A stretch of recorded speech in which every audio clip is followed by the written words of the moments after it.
Oui, je vous remercie Madame la présidente. Monsieur le ministre, mes chers collègues, je ne sais pas si vous avez vu le film Le jour de de la marmotte, je vais y arriver, qui est sorti il y a quelques années, dans lequel le personnage principal se réveille tous les matins pour revivre la même journée qu'il essaye bien évidemment d'améliorer avec le temps. Eh bien, je crois que c'est le même espoir qui nous fait chaque année, depuis 4 ans maintenant, eh bien, venir devant vous et essayer de vous convaincre de ce que nous ressentons. Et Madame la rapporteure de la commission, ce n'est pas un sentiment, hein, c'est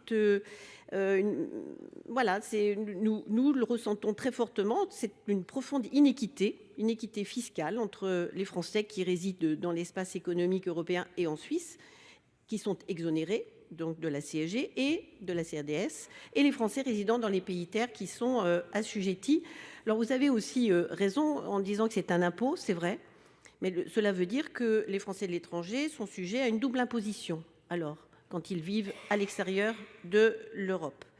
Donc depuis lors, nous réclamons sans relâche d'établir donc cette stricte égalité entre tous les non-résidents, sans distinction géographique, puisque c'est ce qui a été mis en place habilement par le ministère des Finances en 2019, après la condamnation de la France par la Cour de justice européenne.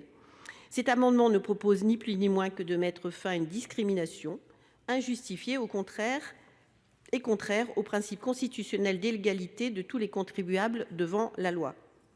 Nos compatriotes établis à l'étranger sont des contribuables et des citoyens de la République à part entière. Je crois que cette expression est assez familière à certains de mes collègues.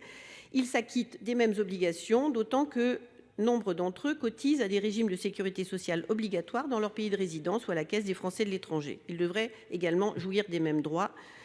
Ce dont nous venons de parler, vous comprendrez qu'il y a un consensus sur ce sujet par-delà les groupes politiques. Merci, Monsieur Frassa.